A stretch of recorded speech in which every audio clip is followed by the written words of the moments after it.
किसी भी बिजनेस की जितनी एसेट्स होंगी उतनी ही लायबिलिटीज होंगी। This is how we produce an accounting equation. बेटा लास्ट में फाइनल इक्वेशन लिख देना है। Whenever you write new equation just make sure कि एलएचएस जो है वो RHS left hand side right hand side के बराबर आ रही है कि नहीं। 2000 कमीशन आ गई आपके पास, पर क्या ये आपने कमाई है? कमाई होती तो कैपिटल में प्लस, चूंकि कमाई नहीं है, एडवांस में प्राप्त की गई इनकम है ये।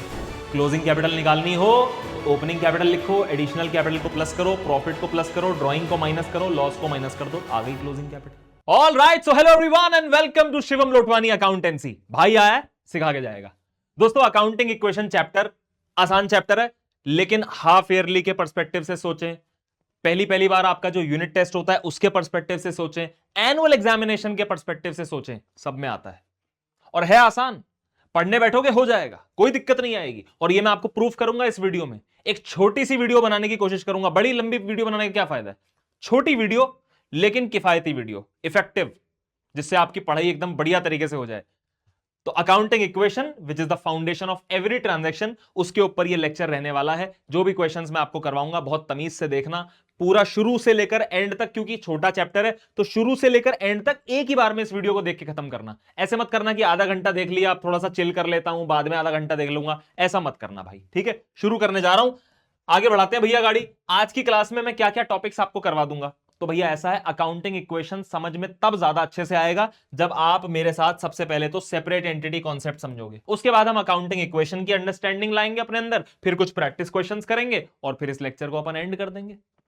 तो बहुत ज्यादा टाइम वेस्ट ना करते हुए स्टार्ट करते हैं हम इस प्यारे से ब्यूटीफुल से सेशन को, जिसका नाम है अकाउंटिंग इक्वेशन। सबसे पहले सेपरेट एंटिटी कॉन्सेप्ट।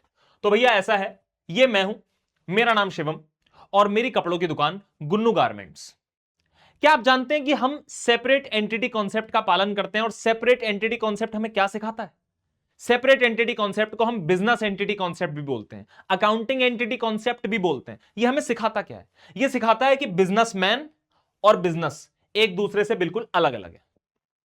मतलब यह कि मैं बिजनेसमैन हूं और मेरे बिजनेस का नाम है गुन्नू गारमेंट्स। हम दोनों एक दूसरे से बिल्कुल अलग अलग हैं। मैंने जो पैसा लगाया है इस दुकान के अंदर, गुन्नू गारमेंट्स के अंदर, वो अगर दुकान के नजरिए से सोचा जाए तो वो पैसा लायबिलिटी है। दुकान के हिसाब से सोचा जाए तो लायबिलिटी है वो पैसा, क्योंकि वो मेरा पैसा है। दोनों को अलग अलग नजरिए से देखा जाएगा, बिजनेसमैन को और बिजनेस को, दोनों को अलग अलग नजरिए से देखा जाएगा। दोनों की अपनी अपनी एंटिटी है, अपनी अपनी पहचान है। और एक और चीज मैं आपको बता दूं कि बुक्स ऑफ अकाउंट्स के अंदर जो ट्रांजैक्शंस रिकॉर्ड होंगी बेटा, वो हमेशा ध्यान रखना बिजनेस के पर्सपेक्टिव से, बिजनेस के पॉइंट ऑफ व्यू से रिकॉर्ड होंगी। ओनर के पर्सपेक्टिव से कभी भी रिकॉर्ड नहीं होंगी। ओनर को हमेशा बिजनेस का एक तरह से क्रेडिटर माना जाएगा। बेसिक अकाउंटिंग टर्म्स का लेक्चर अपलोडेड है, देख लेना ऑलरेडी। और अगर मैं आपको डिटेल में समझाना चाहूं तो भैया सेपरेट एंटिटी कॉन्सेप्ट साफ साफ कहता है कि जो ओनर है जिसका नाम शिवम है वो ये रहा, जो बिजनेस है जिसका नाम गुन्नू गारमेंट्स रेडीमेड कपड़े, उसकी एक सेपरेट एंटिटी है, ओनर की एक सेपरेट एंटिटी है। दोनों को अलग अलग इंसानों की तरह मान के चलो आप। तो इस इंसान ने पैसा दिया किसको? इस इंसान को, जिसको हम कैपिटल बोलते हैं। तो कैपिटल ओनर की तरफ से जा रही है बिजनेस की तरफ। तो बिजनेस इस कैपिटल को अपना पैसा नहीं बोल सकता। बिजनेस के लिए तो ये एक तरह से लायबिलिटी है। और जो प्रॉफिट ओनर को जाता है, या जो ड्राइंग करता है ओनर, बिजनेस में से पैसा निकाल के लेके जाता है, वो ओनर की कैपिटल में से हम डिडक्ट कर देंगे, क्योंकि वो बिजनेस का पैसा था। तो सेपरेट एंटिटी कॉन्सेप्ट सिर्फ इतना ही समझाता है कि ओनर को और बिजनेस को दो अलग अलग पहचानों की तरह देखा जाए, और बुक्स ऑफ अकाउंट्स के अंदर जो ट्रांजैक्शंस रिकॉर्ड होंगी वो बिजनेस के पर्सपेक्टिव से होंगी, ना कि ओनर के पर्सनल पर्सपेक्टिव से। और यही सिद्धांत है इस चैप्टर का, अकाउंटिंग इक्वेशन का। अकाउंटिंग इक्वेशन क्या कहता है मैं आपको बता दूं दोस्तों। अकाउंटिंग इक्वेशन बेसिकली ये कहता है कि किसी भी बिजनेस की जितनी एसेट्स होंगी उतनी ही लायबिलिटीज होंगी, क्योंकि कैपिटल को भी हम लायबिलिटी ही मानते हैं। बिजनेस के लिए तो कैपिटल भी लायबिलिटी है ना भाई, ओनर का पैसा है, तो कैपिटल को भी अपन लायबिलिटी मानते हैं। तो जितनी एसेट्स उतनी लायबिलिटीज, या फिर क्यों कहें कि एक बिजनेस के अंदर जितनी एसेट्स होंगी वो हमेशा कैपिटल और लायबिलिटीज के बराबर बैठी जाएंगी। मतलब ये कि आप मेरी दुकान में एंटर करते हो और मेरी दुकान में एसेट्स पाई जाती हैं 1 लाख रुपए की, तो जाहिर है कि मेरी दुकान में लगाई गई कैपिटल और प्लस दुकान के नाम पर जो मैंने कर्जा कर रखा है, उन दोनों को जोड़ोगे तो भी 1 लाख ही आएगा। Accounting equation is equal to assets. Accounting equation कहता है कि assets are always equal to capital plus liabilities. Exam में क्वेश्चन आए तो ये मत लिख के आना, ये तो मैंने समझाने के पर्सपेक्टिव से बताया आपको, तो ये मत लिखना, ये लिखना आप accounting equation, assets are equal to capital plus liabilities.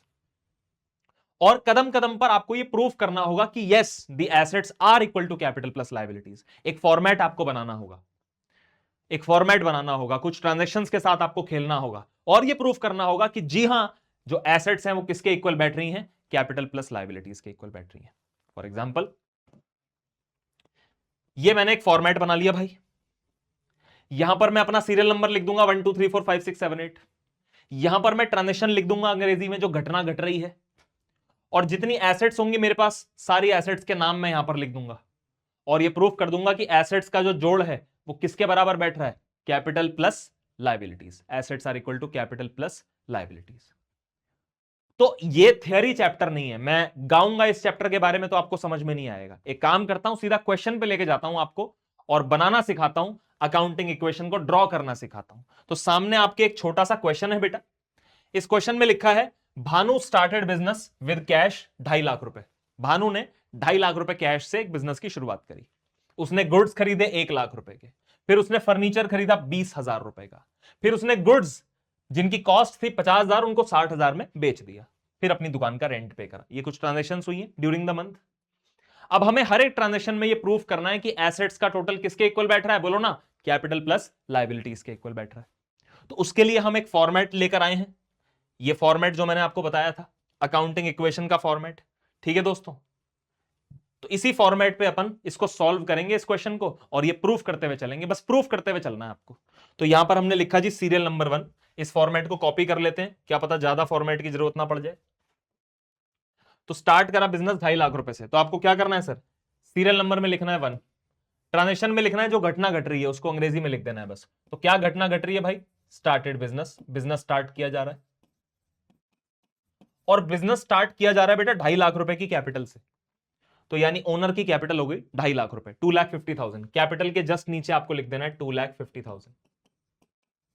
इस वक्त दुकान के नाम पर कोई लायबिलिटी नहीं है, लायबिलिटी 0 है। अब कैपिटल इन्वेस्ट करने से बिजनेस के पास एक एसेट भी तो आ गई, कैश भी तो आ गया बिजनेस के पास। तो एसेट्स में आपको एक कॉलम क्रिएट करना है और यहां पर लिख देना है जी कौन सी एसेट आ गई आपके पास, बोलो ना, कैश आ गया आपके पास। तो यहां कैश लिख दिया आपने, कितना कैश आ गया जी आपके पास, 2.5 लाख रुपए। लो जी 2.5 लाख रुपए, इक्वल के नीचे इक्वल लिख दो। बताओ जरा मुझे एसेट्स का टोटल कैपिटल प्लस लायबिलिटीज के इक्वल बैठ रहा है कि नहीं बैठ रहा है। अगली ट्रांजेक्शन करते हैं सर, अगली ट्रांजेक्शन में हमने गुड्स खरीदे 1 लाख रुपए के, माल खरीदा जो भी जिस भी चीज का हमारा बिजनेस है। तो सेकेंड ट्रांजेक्शन में हमने लिख देना है जी परचेज्ड गुड्स।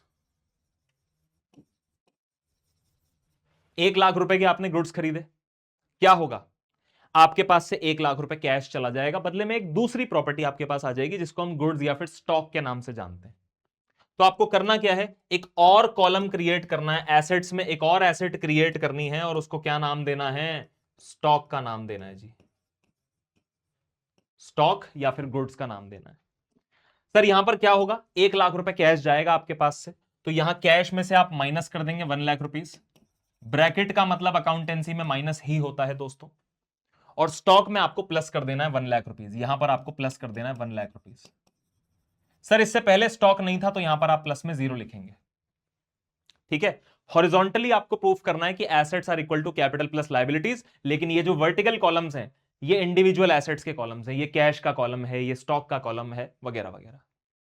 सर मेरी इस खरीदारी की वजह से कैपिटल पे कोई फर्क नहीं पड़ेगा, अभी बताऊंगा क्यों। इसलिए कैपिटल में आपको 0 ऐड करना है, 0, लायबिलिटी में भी आपको 0 ऐड कर देना है। अब मैं बताता हूं इससे क्या होगा। सर अब आपको नए सिरे से सारी चीजें लिखनी है जिसको हम बोलते हैं न्यू इक्वेशन, न्यू इक्वेशन। अब आप मुझे जरा एक बात बताइए, कैश जब बिजनेस स्टार्ट करा 2.5 लाख था, पर अभी अभी 1 लाख चला गया तो कितना बचा, 1.5 लाख रुपए। सो यहां पर आपको लिख देना है जी 1,50,000 रुपीज। स्टॉक पहले 0 था, अब 1 लाख रुपीज ऐड हो गया, तो कितना इस वक्त कितना है, 1 लाख। यानी इस वक्त जो भी चीज का जितना भी बैलेंस आपके पास बचा है आपको वो लिखना है और इसको हम बोलते हैं बेटा न्यू इक्वेशन। कैपिटल अभी भी 2.5 लाख है, आप देख लीजिए 2.5 लाख प्लस 0 2.5 लाख ही होता है, और लायबिलिटी आपकी अभी भी कितनी है, 0। तो कुल मिला के बेटा अगर आप ध्यान से देखो तो मेरे पास इस वक्त दो एसेट्स हैं, कैश और स्टॉक, दोनों का टोटल कितना आ रहा है, 2.5 लाख। और मेरी कैपिटल और लाइबिलिटीज को भी अगर मैं जोड़ूं तो भी टोटल कितना आ रहा है, 2.5 लाख, यानी अकाउंटिंग इक्वेशन सेटिस्फाइड है। बस यही आपको प्रूव करना है आफ्टर एवरी ट्रांजेक्शन। अगली ट्रांजेक्शन देखते हैं सर। अब आपने फर्नीचर खरीद लिया 20,000 रुपए का, 20,000 रुपए का फर्नीचर, तो आपको यहां पर लिखना है ट्रांजेक्शन नंबर 3, और जो घटना घट रही है उसको अंग्रेजी में लिखना है, यानी कि परचेज फर्नीचर। सर 20,000 रुपए का फर्नीचर खरीदने से क्या होगा, दोबारा से कैश जाएगा आपके पास से, तो कैश के कॉलम में से फिर से आपको माइनस करना है 20,000। फर्नीचर का ही धंधा है हमारा ऐसा मैंने नहीं बोला आपको, तो हमारे लिए स्टॉक अलग है, फर्नीचर अलग है। स्टॉक मतलब जो चीज हम बेचते हैं, सपोज हम कपड़े बेचते हैं, लेकिन कपड़ों को रखोगे कहां, फर्नीचर की शेल्फ में, खुद बैठोगे कहां, फर्नीचर पे, टेबल किसका, फर्नीचर का, तो ये एसेट है अपने लिए खरीद रहे हैं हम, फर्नीचर। तो यानी कि एक और आपको कॉलम क्रिएट कर देना है फर्नीचर के नाम पर, एक तीसरी एसेट आपको क्रिएट कर देनी है फर्नीचर। अब देखो फर्नीचर आपके पास पहले बिल्कुल भी नहीं था, फर्स्ट ट्रांजेक्शन के वक्त कितना था, 0, सेकेंड ट्रांजेक्शन के वक्त भी 0, अभी न्यू इक्वेशन लिखी तब भी कितना था, 0, अब आ जाएगा लेकिन फर्नीचर 20,000 रुपए का, तो अब यहां पर आपको फर्नीचर के कॉलम में प्लस कर देना है 20,000 रुपीज। स्टॉक पे कोई फर्क नहीं पड़ेगा, तो कभी भी किसी ट्रांजेक्शन में जिस एसेट लाइबिलिटी पे कोई फर्क ना पड़े उसमें आप 0 ऐड कर दो, 0 ऐड कर दो, तो स्टॉक में आप 0 ऐड कर दो, कैपिटल में भी आप 0 ऐड कर दो बेटा, और लाइबिलिटीज में भी आप 0 ऐड कर दो। बताता हूं मैं ऐसा क्यों करवा रहा हूं। अब सर क्योंकि एक और ट्रांजेक्शन में हम आगे बढ़ गए, तो फिर से न्यू इक्वेशन करना है आपको। अब जरा ध्यान से देखिएगा, न्यू इक्वेशन में कैश जो कि पहले 2.5 लाख था, अभी हमने प्रीवियस बैलेंसेस लिखे तो 1.5 लाख बचा, अब 20,000 रुपए और कम हो गया हमारा कैश, तो यानी अब हमारे पास कैश बचेगा जी 1,30,000 रुपीज। स्टॉक पहले 0 था, अब 1 लाख रुपए आ चुका है, यानी फ्रेश बैलेंसेस लिखे तो 1 लाख था, अब 0 ऐड करा, यानी अभी भी स्टॉक आपके पास 1 लाख ही है। फर्नीचर पहले 0 था लेकिन अभी भी आया है, तो इस वक्त हमारे पास मौजूद है 20,000 रुपए का फर्नीचर। तो मैंने क्या करा बेटा, मैंने इस वक्त जितनी भी एसेट्स अवेलेबल हैं सबका बैलेंस लिखा है। कैश है हमारे पास 1,30,000, स्टॉक आज भी हमारे पास 1 लाख रुपए का, बेच थोड़ी दिया भाई, और फर्नीचर अभी भी आया है 20,000 रुपए का। तो अगर मैं अपनी तीनों एसेट्स को जोड़ूं तो कितना आ रहा है, 2.5 लाख रुपए, 130 प्लस 1 लाख प्लस 20,000 कितना, 2.5 लाख। और मेरी कैपिटल, सर कैपिटल आप देख सकते हैं अभी भी आपकी 2,50,000 रुपीज है, क्योंकि 2,50,000 में 0 ऐड करोगे तो वही आएगा, लाइबिलिटी आपकी आज भी 0 है। अब एक बारीकी आपको ऑब्जर्व करवाता हूं, पहले जो 2.5 लाख रुपए की कैपिटल थी वो सिर्फ कैश की फॉर्म में थी, फिर हमने एक एसेट खरीद ली, स्टॉक खरीद लिया, तो 2.5 लाख रुपए की कैपिटल 2 एसेट्स में स्प्लिट हो गई, फिर हमने एक और एसेट खरीद ली, अब भी हमारी कैपिटल 2.5 लाख है लेकिन वो 3 एसेट्स में स्प्लिट हो रही है, लेकिन अकाउंटिंग इक्वेशन तो सेटिस्फाइड है ना भाई, एसेट्स का जो टोटल है वो कैपिटल प्लस लाइबिलिटीज के इक्वल तो आ ही रहा है ना भाई। दिस इज अकाउंटिंग इक्वेशन बेटा। और आगे बढ़ जाते हैं बेटा, अब मजा आएगा, अब ट्रांजेक्शन में कुछ कुछ बदलेगा। सर नेक्स्ट ट्रांजेक्शन में हमने क्या करा, हमने गुड्स बेचे जिनकी कॉस्ट तो थी 50,000 रुपए, लेकिन हमने उन्हें बेचा 60,000 रुपए में, और वो भी नकद। 50 का माल 60 में बेचा, कॉस्ट का मतलब सेल प्राइस नहीं होता, कॉस्ट का मतलब 50,000 के हमें पड़े थे गुड्स, हमने 60,000 में बेचे, तो 10,000 रुपए का प्रॉफिट साफ साफ दिख रहा है आपको, पढ़े लिखे बच्चे हो आप। अब इसको रिकॉर्ड कैसे करना है, ध्यान से सुनना, यहां पर अपने को लिखना है बेटा फोर्थ ट्रांजेक्शन में सोल्ड गुड्स, सिर्फ इतना लिखने से भी काम चल जाएगा, पूरी कहानी आपको लिखने की जरूरत नहीं है। सर 50 का माल आपने 60 में बेचा, तो कस्टमर आपको कितने पैसे देगा जल्दी बताओ, 60,000 रुपए, यानी 60,000 रुपए आपके पास कैश आएगा, तो कैश में इस बार प्लस होने वाला है 60,000, वेरी गुड। लेकिन एक बात बताओ, जो माल आपके पास से जा रहा है, जो गुड्स आपके पास से जा रहे हैं, वो तो नहीं है 60,000 रुपए के, वो तो 50 के हैं, तो स्टॉक में से तो मुझे 50,000 माइनस करना पड़ेगा। तो लो जी, मैंने स्टॉक में से माइनस कर दिया 50,000। आप माइनस भी लिख सकते हो, आप ब्रैकेट भी लिख सकते हो, मैंने बता दिया आपको। फर्नीचर पे कुछ फर्क नहीं पड़ेगा, फर्नीचर ज्यों का त्यों है, जैसे का तैसा है, तो फर्नीचर में आप 0 ऐड कर दो। और मेरे ऊपर कोई कर्जा भी नहीं चढ़ा भाई, मैंने माल बेचा है, मेरे पे काय का कर्जा चढ़ेगा, तो लाइबिलिटी पे भी कोई फर्क नहीं पड़ेगा, आप 0 ऐड कर दो। लेकिन अब आप ध्यान से देखो, लेफ्ट हैंड साइड पे आपने एक चीज माइनस करी 50, दूसरी चीज प्लस करी 60, यानी ओवरऑल 10,000 रुपए का इंक्रीज हो गया कि नहीं हो गया। तो अगर लेफ्ट हैंड साइड पे ओवरऑल 10,000 रुपए का इंक्रीज हो गया, तो same increase right hand side पे भी होना चाहिए कि नहीं होना चाहिए। तो सर ये प्रॉफिट है, प्रॉफिट हमेशा आपकी कैपिटल को बढ़ा देगा। जो पूंजी आपने लगाई थी अपने बिजनेस के अंदर 2.5 लाख रुपए, वो बढ़ जाएगी just because you have made a profit. तो हमेशा प्रॉफिट कैपिटल वाले कॉलम में आपको ऐड कर देना है, प्लस कर देना है 10,000 रुपीज। अब आपकी अकाउंटिंग इक्वेशन मैच हो जाएगी। So after every transaction you have to write new equation. Sir अब अगर हम न्यू इक्वेशन लिखें तो क्या सिलसिला आएगा न्यू इक्वेशन का? सर कैश अब आपके पास 130 प्लस 60 यानी 190 हो चुका है। स्टॉक अब आपके पास सिर्फ 50,000 रुपए का पड़ा है। तो आप देख सकते हैं, तो मैं हॉरिजॉन्टली तो लिख रहा हूं, लेकिन ये सारे वर्टिकल कॉलम्स भी मुझे देखने हैं। स्टॉक का फ्रेश बैलेंस लिखते वक्त मुझे कैश से मतलब नहीं है, मुझे ऐसे देखना है वर्टिकली। ठीक है। फर्नीचर हमारे पास आज भी है 20,000 रुपए का, साफ साफ दिख रहा है 20,000 प्लस 0 यानी 20,000। कैपिटल 2.5 लाख थी, लेकिन 10,000 रुपए से बढ़ गई तो 2,60,000 रुपए हो गई, और लाइबिलिटी कितनी है? 0। चीजें बदलेंगी, जरूर बदलेंगी, लेकिन LHS should be equal to RHS। The total of assets must be equal to the total of capital plus liabilities. अगर मेरी कैपिटल और लाइबिलिटीज का जोड़ 2,60,000 रुपए आ रहा है, तो इस वक्त जो मेरे पास 3 एसेट्स हैं उनका टोटल भी 2,60,000 ही आ रहा है। देख लो भाई। आगे चलते हैं सर। अब लास्ट ट्रांजेक्शन है कि हमने रेंट पे कर दिया अपनी दुकान का 10,000 रुपए। We have paid rent of the shop 10,000 rupees. इसको कर लेते हैं sir. Fifth transaction, the last transaction, paid rent. Sir आप 10,000 रुपए का रेंट पे कर रहे हो अपनी दुकान का, तो कैश कम होगा, जाहिर सी बात है। कैश में से माइनस कर दो भाई 10,000 रुपीज। लेकिन क्या बदले में आपकी कोई एसेट बढ़ेगी? क्या रेंट पे करने से बिल्डिंग के मालिक बन जाते हो क्या आप? नहीं, यानी आपका खर्चा है ये एक ऐसी पेमेंट है जिसके बदले में आपको कोई एसेट नहीं मिलेगी। आपको बेनिफिट मिलेगा, एसेट नहीं मिलेगी कोई। तो सर ये खर्चा है, और खर्चे हमेशा कैपिटल को रिड्यूस कर देंगे। क्योंकि अगर मैं यहां माइनस करूं 10,000 और मैं कुछ भी ना करूं, और अगर मैं कुछ भी ना करूं, तो आपका वहां फर्क पड़ जाएगा। तो इसलिए आपको यहां पर क्या करना है? आपको माइनस कर देना है 10,000 रुपीज। बाकी लाइबिलिटी पे कोई फर्क नहीं पड़ेगा, आपको लाइबिलिटी में 0 ऐड कर देना है। सर अब क्या करना है? अब आप ध्यान से देखो, बाकी किसी चीज पे तो फर्क पड़ेगा नहीं। मैंने रेंट पे करा तो मेरा स्टॉक पे क्यों फर्क पड़ेगा? 0 ऐड करो। मेरे फर्नीचर पे क्यों फर्क पड़ेगा? 0 ऐड करो। और लाइबिलिटी में भी 0 ऐड, क्योंकि रेंट पे कर दिया ना मैंने, कर्जा थोड़ी चढ़ा मेरे ऊपर। अब सारी ट्रांजेक्शंस खत्म हो चुकी है, सारी ट्रांजेक्शंस खत्म हो चुकी है सर। तो अभी आपको क्या करना है? अभी आपको सारी ट्रांजेक्शंस खत्म होने के बाद अब न्यू इक्वेशन ना लिखकर फाइनल इक्वेशन आपको लिख देना है यहां पर, फाइनल इक्वेशन।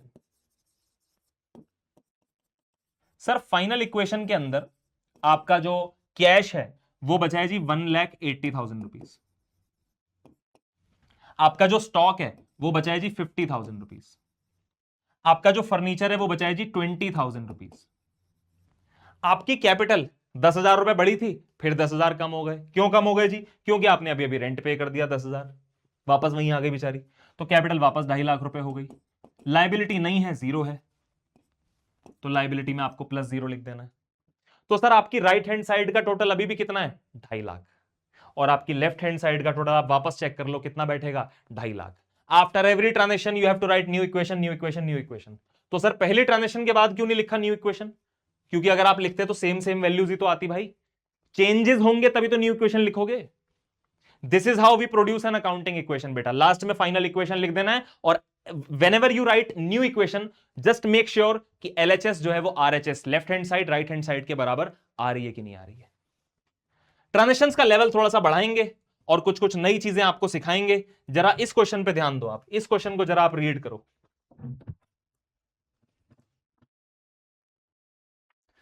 तो यार इस क्वेश्चन के अंदर draw an accounting equation, prepare an accounting equation of course. अब ट्रांजेक्शंस क्या है कि 7 हो गई हैं, और थोड़ा सा मैंने लेवल इंक्रीज करा है सो दैट आप धीरे धीरे धीरे धीरे आपकी सीढ़ी जो है ऊपर की तरफ जाती रहे। सर यहां पर लिखा है कि Bhanu started business with cash 5 lakh rupees and bank balance 2 lakh rupees. Bhanu जब अपने घर से आया तो कैश भी लेकर आया बिजनेस में लगाने के लिए, और थोड़ा सा बैंक बैलेंस भी, यानी उसने अपने बिजनेस के नाम पर 7 लाख रुपए की कैपिटल लगा दी। Then he purchased goods of 30,000 from Priya on credit. Priya नाम की शॉपकीपर से 30,000 रुपए का माल खरीदा गया है क्रेडिट बेसिस पर। बेटा ऑन क्रेडिट मतलब उधार खरीदा गया है।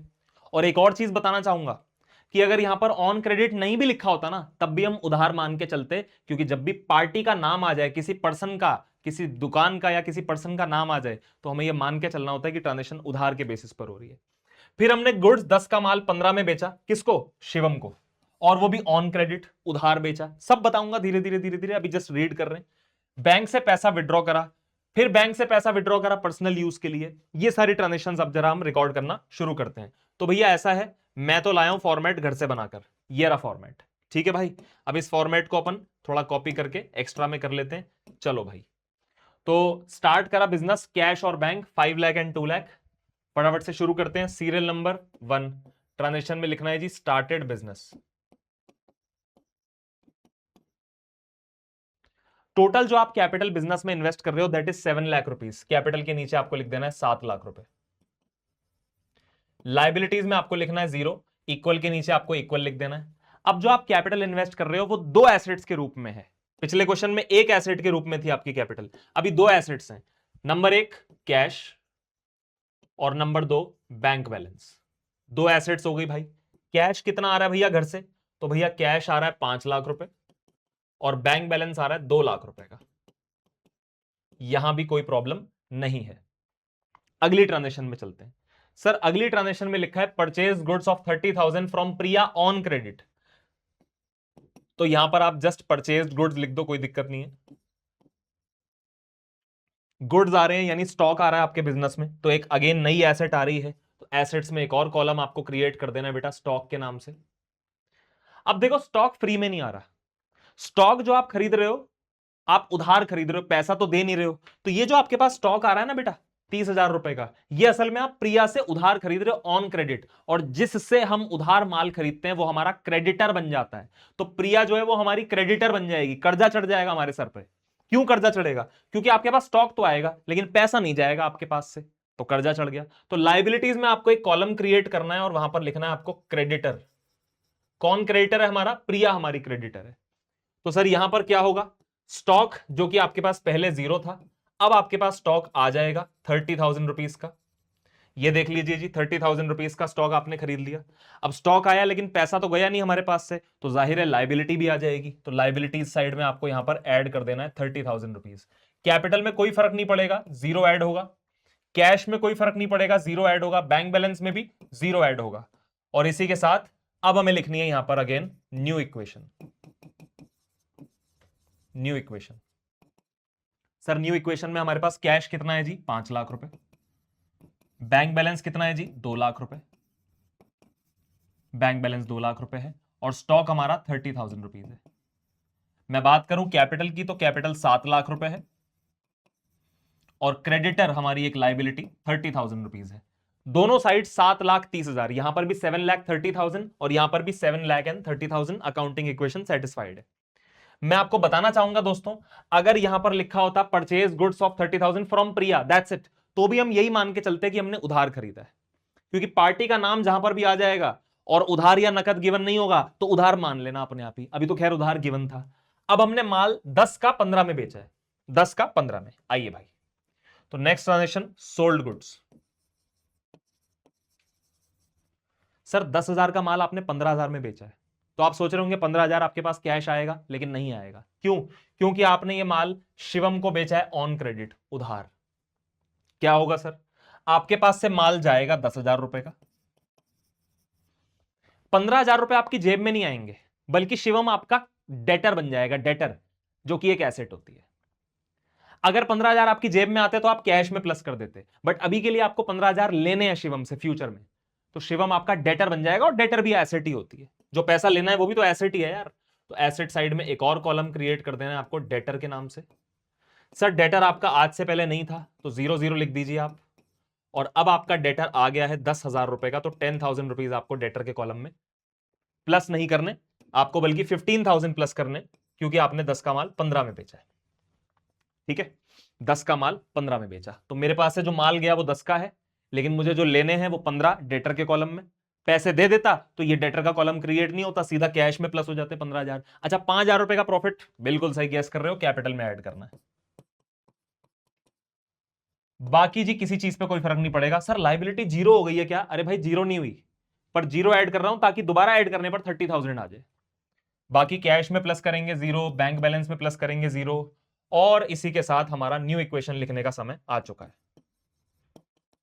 न्यू इक्वेशन, सर अभी हमारे पास कैश 5 लाख रुपीज है, बैंक बैलेंस हमारा 2 लाख रुपीज है, स्टॉक 30,000 का था लेकिन अब 20,000 रुपीज का बचा है, डेटर हमारा 15,000 है जिससे पैसे लेने हैं, कैपिटल हमारी 7,05,000 हो चुकी है, और क्रेडिटर हमारा 30,000 है जिसको हमने पैसे देने हैं। अगर मैं बात करूं लाइबिलिटीज और कैपिटल की तो वो 7,35,000 रुपए है, और यहां पर भी 5 और 2 7 और 20 और 15 7,35,000 रुपए। बहुत बढ़िया जी, बहुत बढ़िया, आगे बढ़ जाते हैं सर। सर इसके बाद fourth transaction, withdrew from bank 10,000। Sir bank balance पड़ा है ना हमारे पास 2 लाख रुपए, हमें लगा ऑफिस के गल्ले में थोड़े और पैसे होने चाहिए, तो हमने बैंक बैलेंस विड्रॉ कर लिया, 10,000 रुपए जाके बैंक से निकाल लिए। ये पैसा दुकान का ही है, बस दुकान के बैंक बैलेंस में से निकल के दुकान के कैश में कन्वर्ट हो जाएगा, घर नहीं जा रहा पैसा। तो यहां पर फोर्थ ट्रांजेक्शन में लिख देते हैं विड्रू फ्रॉम बैंक,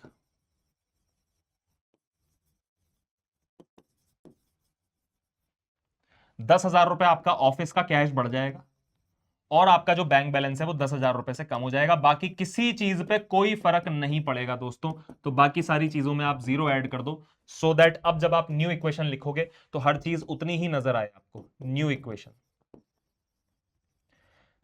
सर आपका कैश 5,10,000 हो चुका है, आपका बैंक बैलेंस अब सिर्फ 1,90,000 रुपए है, आपके गुड्स 20,000 रुपए के हैं सर, आपको डेटर यानी शिवम से पैसा लेना है 15,000, आपकी कैपिटल 7,05,000 रुपए है सर, और क्रेडिटर आपकी प्रिया है जिसको आपने देने हैं 30,000 रुपए। अकाउंटिंग इक्वेशन सेटिस्फाइड है, एलएचएस आरएचएस के बराबर है। अगली ट्रांजेक्शन में फिर लिखा है ड्रू फ्रॉम बैंक, यानी विड्रॉ करा, फिर पैसा बैंक से विड्रॉ करा। कितना भाई साहब? 5,000, लेकिन इस बार पर्सनल यूज के लिए।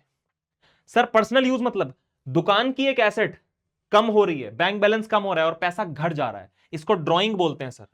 या आपने ड्राइंग कर ली है सर, ड्राइंग। और ड्राइंग करने से क्या होगा आइए देखते हैं। 5,000 रुपए आपका बैंक बैलेंस कम होगा, पहली बात। ये रहा बैंक बैलेंस, कम हो गए 5,000 रुपए। अब ये 5,000 कैश दुकान का नहीं बढ़ रहा, घर का बढ़ रहा है, और घर की ट्रांजेक्शन हम रिकॉर्ड नहीं करते, सेपरेट रखते हैं घर को, सेपरेट एंटिटी कॉन्सेप्ट। तो सर ऐसा है, मालिक ने जब बिजनेस को पैसा दिया था, कैश बढ़ा था, कैपिटल बढ़ी थी, अब वो बिजनेस का पैसा घर लेके जा रहा है, तो बिजनेस की कोई भी एसेट आप घर लेके जाओगे ड्राइंग कहलाएगा। जो भी एसेट लेके जा रहे हो वो माइनस कर दो, साथ ही साथ कैपिटल को भी माइनस कर दो, कैपिटल कम हो जाएगी सर इस हरकत की वजह से। बाकी किसी चीज पे कोई फर्क नहीं पड़ेगा, तो बाकी चीजों में आप 0 ऐड करते हुए चल सकते हो, ठीक है ना। बाकी सारी चीजों में आप 0 ऐड करते हुए चल सकते हो। This was Drew for personal use. Shortcut में इंग्लिश लिख के आगे बढ़ जाना है। आपकी इंग्लिश पे आपको नंबर नहीं मिलेंगे, आपकी ये जो टेक्निकल चीजें हैं इस पे आपको नंबर मिलेंगे, अकाउंटेंसी पे नंबर मिलेंगे आपको। सर न्यू इक्वेशन लिख देते हैं सर। सर अब अगर मैं न्यू इक्वेशन की बात करूं तो मेरी न्यू इक्वेशन में कैश 5,10,000 रुपए है, बैंक बैलेंस मेरा 1,85,000 रुपीज है, मेरा स्टॉक 20,000 रुपीज का है, 15,000 रुपए का मेरा डेटर है शिवम, यस। और अगर मैं बात करूं कैपिटल की तो कैपिटल मेरी वापस 7 लाख रुपए हो चुकी है, लाइबिलिटी मेरी आज भी है 30,000 रुपए। सर व्हाट इफ अगर हम 30,000 रुपए का कर्जा चुका दें तो कर्जा खत्म माइनस, और साथ ही साथ कैश बैलेंस भी कम हो जाएगा या बैंक बैलेंस कम हो जाएगा। आपका डेटर आपको पैसा दे दे तो डेटर में से माइनस और वो कैश में प्लस हो जाएगा, तो चीजें फिर बराबर हो जाएंगी आपकी। अगली ट्रांजेक्शन देखते हैं sir. Received interest from bank, 500 रुपए का ब्याज मिला हमें, बैंक बैलेंस में कई बार ब्याज आ जाता है, फ्री फंड के पैसे 500 रुपए मौज लो, तो इंटरेस्ट रिसीव्ड फ्रॉम बैंक है ना जी। अब एक काम करते हैं, छठा जो पॉइंट है उसको यहां लिख देते हैं, ठीक है ना। इंटरेस्ट रिसीव्ड, बाकी सारी चीजों के जो बैलेंसेस थे वो एक बार लिख देते हैं फटाफट से। क्या क्या था हमारे पास? कैश, बैंक, स्टॉक और डेटर। अभी जब हमने फ्रेश न्यू इक्वेशन लिखी थी तो उसमें हमारा कैश, बैंक, स्टॉक, डेटर कितना था भाई? 5, 10, 1, 85, 20, 15। 5, 10, 1, 85, 20,000 और 15,000। कैपिटल हमारी 7 लाख रुपए थी, लाइबिलिटी हमारी 30,000 रुपए थी। ये हमारी प्रीवियस न्यू इक्वेशन थी जो उसको एज इट इज लिख दिया मैंने यहां पर, है ना। 7,30,000, 5, 10, 1, 85 और 20, 15, ठीक है भैया। अब बैंक ने ब्याज दे दिया तो इससे क्या बढ़ेगा, बैंक बैलेंस बढ़ेगा। बैंक बैलेंस को बढ़ा दो 500 रुपए से। अब सर आपका बैंक बैलेंस बढ़ गया 500 रुपए से, बदले में आपके पास से कुछ नहीं गया, ये आपकी कमाई है। जैसे प्रॉफिट कमाई होती है ना, ऐसी इंटरेस्ट मिलना भी कमाई है, इनकम है आपकी, आप कैपिटल में ऐड कर दोगे। ठीक है सर, बाकी किसी चीज पे कोई फर्क नहीं पड़ेगा, तो बाकी चीजों में आप 0 0 ऐड कर दो।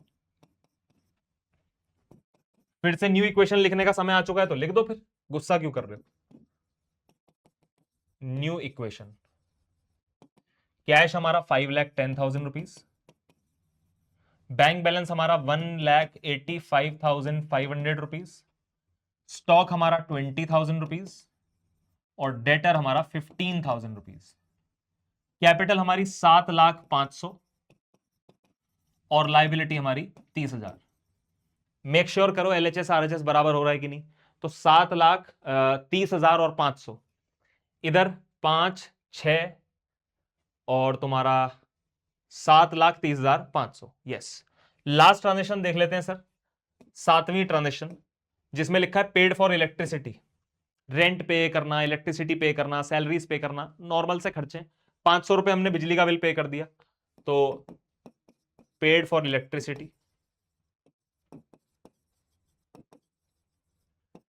500 रुपए आप पे कर रहे हो, तो कैश माइनस, साथ ही साथ कैपिटल भी माइनस, खत्म हो गई बात। बाकी किसी चीज पे कोई फर्क नहीं पड़ेगा। और अब न्यू इक्वेशन मत लिखना, क्योंकि अब वक्त आ चुका है बेटा फाइनल इक्वेशन लिखने का, फिनाले, फाइनल इक्वेशन। सो यहां पर हमारा जो कैश है वो है 5,09,500, बैंक बैलेंस हमारा है 1,85,500, 20,000 रुपीज का स्टॉक और 15,000 रुपीज का हमारा डेटर। कैपिटल हमारी अगेन 7 लाख रुपए है, लाइबिलिटी हमारी 30,000 रुपए है। ठीक है दोस्तों, ये हमारी फाइनल इक्वेशन थी, चेक कर लेना और मुझे कमेंट्स में बता देना कोई दिक्कत तो नहीं है। मैं आगे बढ़ जाता हूं, मैं कुछ नया पढ़ा देता हूं आपको, मैं कुछ और बढ़िया नया पढ़ा देता हूं आपको। तो सर अगला क्वेश्चन करते हैं सर हम। अगले क्वेश्चन में थोड़ी और मैंने टेक्निकलिटी बढ़ा दी है, ठीक है ना, और आपका स्तर बढ़ जाएगा इस क्वेश्चन को सॉल्व करते वक्त। और क्योंकि ट्रांजेक्शन ज्यादा है, 9 ट्रांजेक्शन है, तो इसलिए मैंने ट्रांजैक्शंस का कॉलम उड़ा दिया। ट्रांजेक्शन में क्या ही लिख रहे होते हैं हम, तो वो कॉलम मैंने उड़ा दिया। अपने स्कूल टीचर से पूछ लेना, अगर वो अलाउ करें तो आप भी उड़ा सकते हो, कई टीचर्स अलाउ कर देते हैं। तो भैया यहां पर क्या है, सीरियल नंबर और बहुत सारी एसेट्स है क्योंकि, और लाइबिलिटीज भी 2-3 तरह की हैं, तो मैंने यहां पर स्पेस रखा हुआ है अच्छा खासा।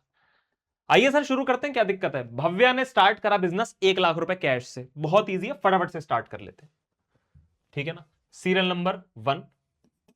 अब आपने बिजनेस स्टार्ट करा, अंग्रेजी में तो कुछ लिखना नहीं है, 1 लाख रुपए आपकी कैपिटल हो गई। और एसेट्स में आपके पास कौन सी एसेट आ जाएगी, कैश। बस भैया पहली ट्रांजेक्शन हो गई, कैश आ गया हमारे पास लाख रुपए, और यही 1 लाख रुपए हम कैपिटल के नीचे भी लिख देंगे। लाइबिलिटी इस वक्त हमारी कोई नहीं है, 0 है। सेकेंड ट्रांजेक्शन करते हैं सर फटाफट से। सेकेंड ट्रांजेक्शन में भव्या ने गुड्स खरीदे, माल खरीदा निधि ट्रेडर्स से 1 लाख रुपए का, और वो भी किस बेसिस पे, उधार, क्रेडिट बेसिस पे। तो भैया माल आ जाएगा आपके पास, एक नई एसेट आपकी तैयार हो गई जी, स्टॉक आ गया। स्टॉक आ गया जी आपके पास। स्टॉक आपने कितने रुपए का खरीदा है मालिक, 1 लाख रुपए का आपने स्टॉक खरीदा है। पहले आपका स्टॉक कितना था, 0। अब आपके स्टॉक में एडिशन हो जाएगा 1 लाख रुपए का। कैश पे कोई फर्क नहीं पड़ेगा, बताऊं क्यों, क्योंकि 1 लाख रुपए पूरा ही कैश दे देंगे तो फिर कैश 0 नहीं हो जाएगा, इसलिए हमने उधार खरीदा है माल निधि ट्रेडर्स से। तो कैश में कोई फर्क नहीं पड़ेगा, 0 ऐड करो। पर साथ ही साथ आपके सर पे कर्जा चढ़ जाएगा, तो कर्जे में लाइबिलिटी में 1 लाख रुपए ऐड करो। बट जिस प्रकार आप एसेट्स के टाइप्स लिखते हो, तो लाइबिलिटीज के भी टाइप्स लिखने हैं, और इस लाइबिलिटी का नाम क्या है, क्रेडिटर। तो यहां पर आप लिखो क्रेडिटर, खत्म हो गई बात। सर कैपिटल पे कोई फर्क नहीं पड़ेगा, तो कैपिटल में आपको 0 ऐड करना है। सर कैपिटल पे फर्क क्यों नहीं पड़ रहा, भाई साहब प्रॉफिट कमाते हो आप या घर से और एडिशनल कैपिटल लाते हो तो कैपिटल बढ़ जाती है, लॉस करते हो या ड्रॉइंग या खर्चे करते हो तो कैपिटल कम हो जाती है। अब न्यू इक्वेशन का समय आ गया है, तो पेन चेंज कर लेते हैं भैया न्यू इक्वेशन के लिए। कैश हमारा 1 लाख है, स्टॉक हमारा 1 लाख है, उधर कैपिटल हमारी 1 लाख है, और लाइबिलिटी यानी क्रेडिटर, क्रेडिटर कौन है, निधि ट्रेडर्स जिनको पैसा देना है, वो भी 1 लाख है। सेटिस्फाइड चल रही है अप्रोच, 2 लाख इधर 2 लाख इधर, पानी पी सकता हूं मैं। Thank you so much for allowing me.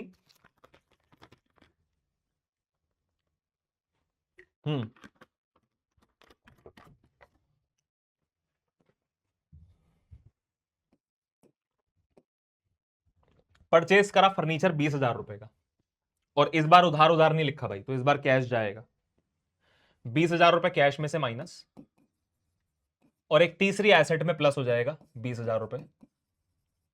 Stock पे कोई फर्क नहीं पड़ेगा, कैपिटल पे भी कोई फर्क नहीं पड़ेगा, लाइबिलिटीज पे भी कोई फर्क नहीं पड़ेगा, लेकिन भैया तीसरी एसेट का नाम तो लिख दो। लो भैया लिख दिया, फर्नीचर। फर्नीचर आज से पहले जीरो था, तो आप यहां पर जीरो लिखिए, यहां पर भी जीरो, इनफैक्ट न्यू इक्वेशन के वक्त भी जीरो था, है ना। अब फिर से न्यू इक्वेशन लिखने का वक्त आ चुका है। कैश आपका बचा है जी 80,000 रुपीज, स्टॉक आपका है जी 1 लाख रुपीज, फर्नीचर आपका है जी 20,000 रुपीज, कैपिटल आपकी है 1 लाख रुपीज, और क्रेडिटर आपका 1 लाख रुपीज है। कैपिटल और लाइबिलिटीज का टोटल 2 लाख, और यहां का टोटल भी 2 लाख। नई ट्रांजेक्शन करते हैं सर, फोर्थ ट्रांजेक्शन, अब आएगा ना मजा। लिखा है सोल्ड करें हमने, बेचे 1/4 ऑफ द अबव गुड्स। जितने भी गुड्स आपके पास पड़े हैं उसका 1/4 माल आप बेच रहे हो, सारा नहीं, सिर्फ 1/4। वेरी सिंपल, कैलकुलेट कर लेते हैं। सर गुड्स आपके पास 1 लाख रुपए के पड़े में, लो भाई 1 लाख रुपए का 1/4 कैसे कैलकुलेट करोगे, ऐसे, कितना आ गया जी 25,000 रुपए। यानी इतने रुपए का माल आप बेचने वाले हो, तो अपने काम को आसान बनाओ, मुश्किल मत बनाओ। 25,000 रुपए का माल आपके पास से जाने वाला है ना, तो फोर्थ ट्रांजेक्शन लिखो और स्टॉक में से माइनस कर दो 25,000 रुपए। खत्म हो गई बात।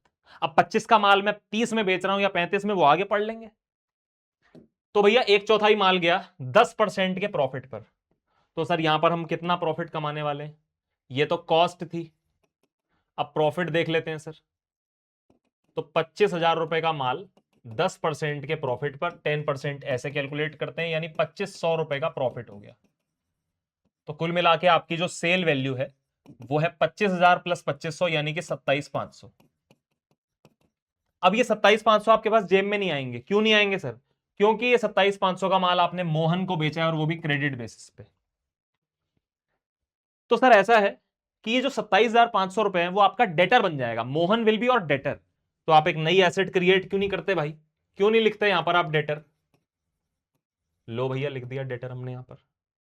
अब ये जो आपकी डेटर नाम की एसेट है वो यहां जीरो है, यहां जीरो है, यहां पर भी जीरो है, यहां पर भी जीरो है, इधर भी जीरो है, लेकिन यहां आपका डेटर बढ़ जाएगा 27,500 से। तो यहां लिख दो जी 27,500।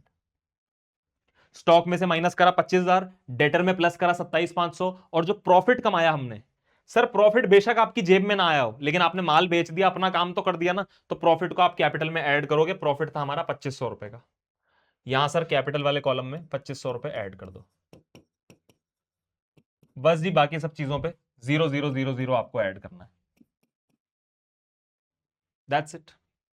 प्रॉफिट जेब में आया उससे फर्क नहीं पड़ता, आपने अपना काम कर दिया, प्रॉफिट को आप ऐड कर सकते हो। एक्चुअली हमारी अकाउंटिंग अक्रूअल बेसिस पर चलती है, ठीक है ना। न्यू ट्रांजेक्शन, न्यू इक्वेशन मतलब, तो कैश हमारे पास 80,000 रुपए है, स्टॉक अब हमारे पास 75,000 रुपीज का बचा है सिर्फ, फर्नीचर हमारे पास जी 20,000 रुपीज का है, डेटर से पैसे लेने हैं जी 27,500, कैपिटल हमारी 1,02,500 हो चुकी है, और निधि ट्रेडर्स को आज भी हमने 1 लाख रुपए देने हैं, अभी दिए नहीं है हमने। फटाफट से आगे चलते हैं sir. Fifth transaction, withdraw goods for personal use. पिछले क्वेश्चन में पर्सनल यूज के लिए हमने बैंक बैलेंस निकाला था और घर ले गए थे, इस बार हम गुड्स घर ले गए। यार मेरी दुकान अगर भटूरे की है तो मेरे घर वाले भी तो भटूरे मेरी दुकान के ही खाएंगे ना, और पैसे भी नहीं देंगे। तो गुड्स जा रहे हैं घर पे 5,000 रुपए के। आओ भैया, फिफ्थ ट्रांजेक्शन, 5,000 रुपए स्टॉक में से माइनस, जो भी एसेट जा रही है वो माइनस, और साथ साथ कैपिटल माइनस 5,000 रुपए से। बस जी, बाकी सारी चीजों पे आपको 0,0 ऐड कर देना है। ठीक है मालिक, फटाफट से लिखते हैं जी न्यू इक्वेशन। 80,000 रुपए आपके पास कैश है, 70,000 रुपए आपके पास स्टॉक है, 20,000 रुपए आपका फर्नीचर है, 27,500 आपको आज भी लेने हैं मोहन से, कैपिटल आपकी अब आप 1,02,500 नहीं बची है, अब आपकी कैपिटल 97,500 हो गई है ड्रॉइंग की वजह से। और निधि ट्रेडर आपका क्रेडिटर है आज की डेट में 1,00,000 रुपए से। 1,97,500 आरएचएस का टोटल है। इधर का टोटल देख लेते हैं, 1,97,500। बहुत बढ़िया जी, बहुत बढ़िया। Next transaction, sixth, sold his personal car. बहुत इंपॉर्टेंट है, ध्यान से सुनना। भव्या ने क्या करा, अपनी पर्सनल कार को बेचा। दुकान में तो कोई एसेट कार नाम की थी नहीं ना, घर पे थी पर्सनल कार, बेच दी 60,000 रुपए में। और अच्छा काम क्या करा, introduced this amount into the business. और जो पैसा आया गाड़ी को बेचकर, उसे बिजनेस में ले आया, और पैसा घर से आ रहा है, कैपिटल, एडिशनल कैपिटल बोलते हैं इसको। 60,000 रुपए। सर एडिशनल कैपिटल में क्या होगा, कैश फिर बढ़ जाएगा 60,000 रुपए से, और आपकी कैपिटल भी बढ़ जाएगी 60,000 रुपए से। बाकी चीजों पे 0,0,0,0 आपको एडिशन करना है, ठीक है जी। बाकी चीजों में आपको 0,0 एडिशन करना है। फिर से लिखते हैं जी न्यू इक्वेशन। तो 1,40,000 रुपए आपका कैश हो गया है, 70,000 रुपए का आपका स्टॉक है, 20,000 रुपए आपका फर्नीचर है, 27,500 आपको डेटर से लेने हैं, और कैपिटल अब आपकी बढ़ चुकी है, ठीक है ना, 1,57,500 हो चुकी है, और 1,00,000 रुपए आपका क्रेडिटर है आज की डेट में। Sir LHS RHS make sure करते हुए चलना है, क्योंकि 6-8 ट्रांजेक्शन करने के बाद अगर आपको समझ में आया कि मेरी अकाउंटिंग इक्वेशन मैच नहीं हो रही, तो क्या क्या जाके ठीक करोगे ऊपर। इसलिए आफ्टर एवरी न्यू ट्रांजेक्शन, हर बार न्यू इक्वेशन चेक करते समय आपको देख लेना है एलएचएस आरएचएस बराबर आ रहा है कि नहीं आ रहा। सर अब क्या करना है सर अगली ट्रांजेक्शन करनी है, 7वीं ट्रांजेक्शन। 7वीं ट्रांजेक्शन में लिखा है प्रोवाइड डेप्रिसिएशन ऑन फर्नीचर। बहुत ही खूबसूरत पॉइंट है जी, depreciation on furniture. Sir depreciation का मतलब, बेटा जो भी हम एसेट्स यूज करते हैं उनकी वैल्यू बाय द टाइम गिर जाती है ना। कार की कीमत हमेशा 20 लाख की ली थी तो 20 लाख नहीं रहेगी, बिल्डिंग की भी वैल्यू गिरती है, फर्नीचर की भी गिरती है। तो 10% फर्नीचर की वैल्यू बेसिकली रिड्यूस हो गई यूज करने की वजह से, ठीक है ना। और डिटेलिंग में बेसिक अकाउंटिंग टर्म्स में कर चुका हूं, बाकी डेप्रिसिएशन पे एक अपना चैप्टर भी है। तो 10%, फर्नीचर कितने का था, 20,000, 20,000 का 10% 2,000, 2,000 रुपए से आपका फर्नीचर रिड्यूस हो गया। तो डेप्रिसिएशन का मतलब ये तो नहीं है कि आपको पैसा देना पड़ रहा है, बस मेरी एसेट घट गई, कम हो गई मेरी एसेट की कीमत। तो फर्नीचर में से माइनस करना है आपको 2,000 रुपए, और चूंकि ये नुकसान है आपका, खर्चा है आपका बेसिकली, तो कैपिटल में से माइनस करना है। बाकी किसी चीज पे कोई फर्क नहीं पड़ेगा बेटा, तो बाकी चीजों में आपको 0 ऐड करना है बेटा। समझ में आ गई बात। अब क्या करना है सर, अब कितनी ट्रांजेक्शंस बची हैं, 8 और 9। तो एक काम करते हैं, सर, एक फॉर्मेट ले आते हैं जरा। ये हम ले आए फॉर्मेट,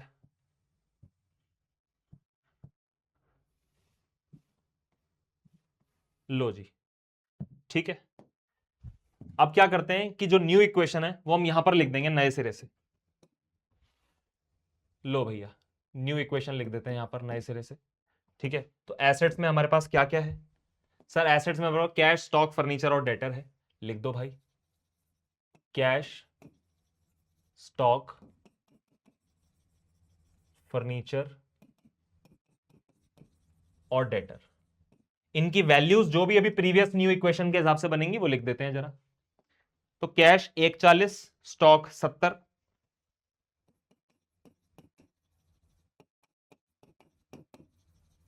फर्नीचर की वैल्यू सर 20,000 का था, 2,000 से रिड्यूस हो गया, 18,000 रुपए का बचा है फर्नीचर। और डेटर से आपको आज भी लेने हैं 27,500। उधर कैपिटल आपकी 1,57,500 थी, 2,000 कम हो गया तो 1,55,500, 155,500। लाइबिलिटी आपकी आज भी 1,00,000 रुपए है, जो आपने निधि ट्रेडर्स को पैसा देना है। क्लियर हो गई सर बात। जो न्यू इक्वेशन में यहां लिखने वाला था, तो ज्यादा झुकना नहीं पड़े इसके लिए मैंने न्यू इक्वेशन के बैलेंसेस यहां पर लिख दिए। तो दोनों तरफ का टोटल 1,55,500 आ रहा है कि नहीं आ रहा भाई, चेक कर लो जरा। 1,40 और 70, ये बना आपका 2,10, 2,10 के बाद 2,20, 2,50, 2,20, 2,40 और 8,7,15। यस, 1,55,500, 2,55,500 दोनों साइड्स का टोटल आ रहा है, ठीक है भाई। नेक्स्ट ट्रांजेक्शन पे चलते हैं अब। नेक्स्ट ट्रांजेक्शन आपकी 8th, paid to Nidhi traders 30,000। Nidhi trader को 1 लाख रुपए देने पर हमने अभी 30,000 दे दिए 8वें पॉइंट में। तो 30,000 रुपए से आपका कैश माइनस हो जाएगा। और क्या होना चाहिए भाई, कर्जा भी तो कम हो गया ना मेरा। तो निधि ट्रेडर यानी लाइबिलिटी में से आपको 30,000 माइनस कर देना है। ये जो आपका क्रेडिटर था यहां पर, ये भी कम हो गया आपका 30,000 रुपए से। क्लियर हो गई बेटा बात? बाकी किसी चीज पे कोई फर्क नहीं पड़ेगा बेटा। तो यहां आपको 0 ऐड करना है, इधर भी 0 ऐड करना है, यहां पर भी 0 0 0 ऐड करना है। अगेन न्यू इक्वेशन लिखने का वक्त आ चुका है दोस्तों। कैश अब आपका 1,10,000 रुपए है, स्टॉक आपका 70,000 रुपए है, फर्नीचर आपका 18,000 रुपए है, 27,500 रुपए आपके डेटर की वैल्यू है, कैपिटल आपकी 1,55,500 है, और क्रेडिटर को अब आपने सिर्फ 70,000 रुपए देने हैं। 30,000 दिया तो 70,000 का कर्जा तो अभी बाकी है ना। अब इंटरेस्टिंग पॉइंट आने वाला है, अब जरा अपना दिमाग जो है वो खोल के सुनना। लास्ट पॉइंट है, रिसीव्ड 27,000 फ्रॉम मोहन। मोहन याद होगा आपका डेटर है, आपको पैसे लेने हैं उससे। कितने लेने? 27,500। अभी के लिए मोहन आपको कितने दे रहा है? 27,000। बाकी के 500 मोहन आपको बाद में नहीं देगा। क्यों? क्योंकि यहां लिखा हुआ है फुल सेटलमेंट, संपूर्ण राजीनामा कर लिया हमने। हमने कहा 27,000 दे यार, तू खत्म करे यार। बाद में क्या पता ना दे, तो हमने कहा तू आज 27 ही दे और चिट्ठा ही खत्म कर अपना। तो 500 रुपए की मोहन को हमने छूट दे दी, डिस्काउंट दे दिया। वो हमारा नुकसान है, मोहन का फायदा है। कैसे उसको रिकॉर्ड करिएगा, ध्यान से देखिएगा भाई साहब। 9th पॉइंट, कैश में तो आपके प्लस होगा जी 27,000, और डेटर आपको 27,000 के बाद एक फूटी कौड़ी भी नहीं देगा, क्योंकि वहां फुल सेटलमेंट लिखा है। यानी डेटर 0 हो जाना चाहिए। और डेटर 0 कब होगा? जब मैं इसमें से पूरा का पूरा 27,500 रुपए माइनस कर दूंगा, तभी तो ये 0 बनेगा। और सर 500 रुपए की जो आपने छूट दी वो आपका नुकसान है, आपको कैपिटल में से माइनस कर देना 500 रुपए। बाकी चीजों में कोई फर्क नहीं पड़ेगा, तो बाकी चीजों में आपको 0 0 ऐड करना है। वापस न्यू इक्वेशन लिखने का, बल्कि इनफैक्ट फाइनल इक्वेशन का समय आ चुका है। तो कैश आपका 137 है, स्टॉक आपका 70,000 है, फर्नीचर आपका 18,000 है, डेटर आपका 0 हो चुका है, और कैपिटल आपकी 155 हो गई है। लाइबिलिटी आज भी है 70,000 रुपए। ठीक है सर, कैपिटल 155 और लाइबिलिटी 70,000। क्लियर हो रही है बात? अब यहां का अगर हम टोटल चेक करें तो 7 5 12, 2,25,000 रुपए। इधर भी चेक कर लेते हैं सर। तो ये बना आपका 1 30 और 70, 2 लाख, और 18 7 25, 225 आ रहा है जी दोनों साइड्स का टोटल।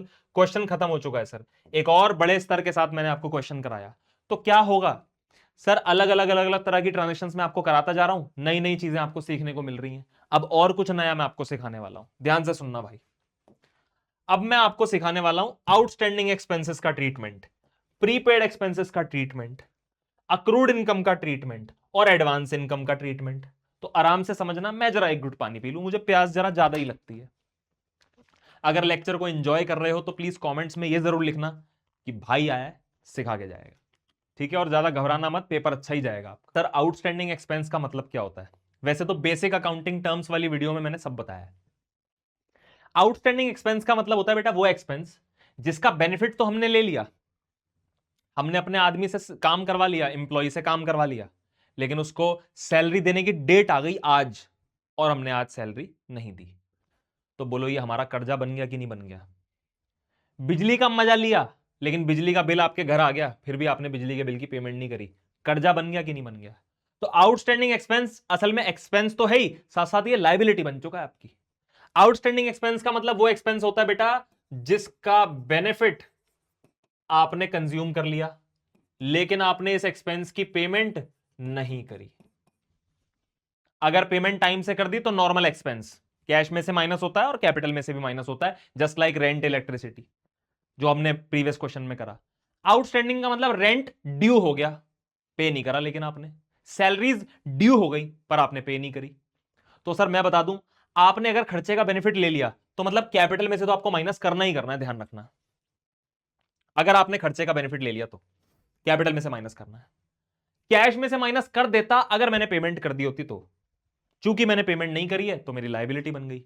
तो लाइबिलिटी साइड में एक कॉलम क्रिएट करना है आउटस्टैंडिंग एक्सपेंस के नाम से, उसमें प्लस कर देना है, कैपिटल में माइनस, लाइबिलिटी में प्लस। आउटस्टैंडिंग एक्सपेंस का ये ट्रीटमेंट है, क्वेश्चन में बताऊंगा, भी करवाऊंगा। अगला सर, प्रीपेड एक्सपेंस। ये उल्टा है, ये वो एक्सपेंस है जिसका बेनिफिट आपने कंज्यूम नहीं करा, एडवांस में ही पेमेंट कर दी। मैंने किसी इंप्लॉई को सैलरी एडवांस में दे दी, काम अभी करा ही नहीं उसने कुछ, तो मैं कैपिटल में से माइनस नहीं करूंगा, क्योंकि कैपिटल में से माइनस करने का रूल क्या है, अगर आपने बेनिफिट कंज्यूम कर लिया तो भैया प्रीपेड एक्सपेंस में आप पे कर रहे हो, तो जाहिर है कैश में या बैंक में माइनस करोगे, क्योंकि पेमेंट तो जा रही है, और साथ ही साथ कैपिटल में से माइनस नहीं करोगे। ये आपकी एसेट है, एसेट साइड में कॉलम क्रिएट करना है और उसमें प्लस करना है। मैंने जिसको एडवांस में पेमेंट करी है, कोई खर्चा एडवांस में दिया, अगर वो मेरा काम ना करे तो मैं वापस ले लूंगा अपना पैसा, यानी मेरी एसेट है। मुझे अभी काम करवाना है उससे, सामने वाले से, तो मेरी एसेट है, इसलिए एसेट्स में प्लस करना है। कल को जब वो काम कर देगा तो मैं प्रीपेड एक्सपेंस में से माइनस और कैपिटल में से भी माइनस कर दूंगा। सर अगला अक्रूड इनकम। अच्छा, प्रीपेड एक्सपेंस का मतलब बेसिकली क्या हुआ कि आपने बेनिफिट कंज्यूम नहीं करा, लेकिन आपने पेमेंट कर दी एडवांस में, ठीक है ना। आउटस्टैंडिंग एक्सपेंस का ठीक उल्टा होता है प्रीपेड एक्सपेंस। अक्रूड इनकम क्या होती है? सर एक्सपेंसेस हम पे करते हैं, इनकम हम कमाते हैं। रेंट किराएदार के लिए एक्सपेंस है, मकान मालिक के लिए इनकम है, इनकम है। क्लियर हो गई बात? अब कोई इनकम अगर आपने कमा ली तो आपकी जेब में आ जानी चाहिए। इस बार आप अपने आप को मकान मालिक समझो, किराएदार से रेंट लेना था आज, अगले ने दिया ही नहीं, तो मैंने तो मेरी इनकम कमा ली ना भाई, मैंने तो उसको अलाउ करा ना, मकान में रहने को दिया ना 1 महीने, अब उसने मेरे को पेमेंट नहीं करी तो मैं क्या करूं? तो अक्रूड इनकम का मतलब होता है बेटा वो इनकम जो आपने कमा ली, अर्न कर लिया आपने, लेकिन आपको प्राप्त नहीं हुई, रिसीव नहीं हुई, रिसीव नहीं हुई, ऐसी इनकम को हम अक्रूड इनकम बोलते हैं। तो सर अक्रूड इनकम का करना क्या है फिर? सर देखो, आपने कमा तो ली है ना, जैसे खर्चों में क्या बताया था, अगर आपने खर्चे का बेनिफिट कंज्यूम कर लिया तो कैपिटल में से माइनस करना। ऐसी इनकम में अगर आपने इनकम कमा ली तो कैपिटल में प्लस करो, और अगर ये इनकम जेब में आ गई होती तो एसेट्स में कैश में प्लस करता। जेब में नहीं आई है तो भी एसेट साइड में कॉलम क्रिएट करना है अक्रूड इनकम के नाम से और उसमें प्लस कर देना। अभी क्वेश्चन करवाऊंगा, टेंशन नहीं लेनी है। एडवांस इनकम मतलब ये वो इनकम जो आपने कमाई तो कतई नहीं, कमाई नहीं आपने, लेकिन आपको प्राप्त पहले ही हो गई, एडवांस में प्राप्त हो गई, रिसीव हो गई आपको ये। रिसीव हो गई तो मतलब पैसा आ रहा है, इसलिए कैश या बैंक में प्लस। और चूंकि आपने कमाई नहीं है, एडवांस में रिसीव हुई है, आपकी लायबिलिटी है, तो लायबिलिटीज में कॉलम क्रिएट करना है अलग से। लायबिलिटी के अलग अलग कॉलम क्रिएट होते हैं, बैंक से लोन लिया तो अलग कॉलम, क्रेडिटर है तो अलग कॉलम, आउटस्टैंडिंग एक्सपेंस है तो अलग कॉलम, एडवांस इनकम है तो अलग कॉलम। सर क्वेश्चन करने का मन कर रहा है, करा रहा हूं भाई, रो क्यों रहा है यार? ये ले क्वेश्चन तेरे सामने आ गया, ए फड़ो जी क्वेश्चन आ गया तेरे सामने, फॉर्मेट भी मैंने पहले से ही कॉपी कर लिया। अकाउंटिंग इक्वेशन ड्रॉ करनी है, और इस क्वेश्चन के अंदर लास्ट में हमें बैलेंस, ओ तेरी बैलेंस शीट भी बनानी है, कोई दिक्कत नहीं है, बना लेंगे बेटा। सर जी अकाउंटिंग इक्वेशन ड्रॉ करनी है, लिखा है Hariom started business with cash 50,000। फटाफट से शुरू करते हैं, 50,000 रुपए से हमने बिजनेस की शुरुआत करनी है। सीरियल नंबर 1, तो एक तो कैश आ जाएगा 50,000 रुपीज, और वहीं हमारी कैपिटल भी आ जाएगी दूसरी तरफ 50,000 रुपीज। ठीक है, मैं लिख देता हूं यहां पर कि ये 50,000 रुपए क्या है, कैश के रूप में एक एसेट आई है मेरे पास, ठीक है ना। अगली ट्रांजेक्शन करते हैं sir, rent due to the landlord 5,000, rent pay नहीं करा, ड्यू हो गया, लैंडलॉर्ड को देना है, तो ये वो खर्चा है जिसको देने की डेट आ गई पर आपने नहीं दिया, आउटस्टैंडिंग एक्सपेंस, आउटस्टैंडिंग हो गया रेंट 5,000 रुपए से। तो क्या करेंगे, ध्यान से सुनिएगा, सेकंड ट्रांजेक्शन, कैश में से तो माइनस करना मत भूल के भी, लेकिन मजा तो ले लिया आपने रेंट का, बेनिफिट तो कंज्यूम कर लिया, तो कैपिटल में से तो माइनस करना है सर 5,000 रुपए। लो जी, कैपिटल में से आपको माइनस करना है 5,000 रुपीज। अब चूंकि आपने ये 5,000 रुपए का बेनिफिट लिया लेकिन आपने पेमेंट नहीं करी, तो ये आपकी लाइबिलिटी बनेगा, और लाइबिलिटी साइड में आपको कॉलम क्रिएट करना है बाकायदा आउटस्टैंडिंग एक्सपेंस के नाम से, आउटस्टैंडिंग एक्सपेंस। और ये आउटस्टैंडिंग एक्सपेंस पहले नहीं था, पहले 0 था, लेकिन अभी इसमें ऐड हो जाएगा 5,000 रुपीज। तो कुछ नहीं करना, कैपिटल में माइनस और आउटस्टैंडिंग एक्सपेंस के कॉलम में प्लस, यही बताया था मैंने आपको। बाकी किसी चीज पे कोई फर्क नहीं पड़ेगा, कैश वैश पे कोई फर्क नहीं पड़ेगा। अब आप फटाफट से न्यू इक्वेशन लिख सकते हो।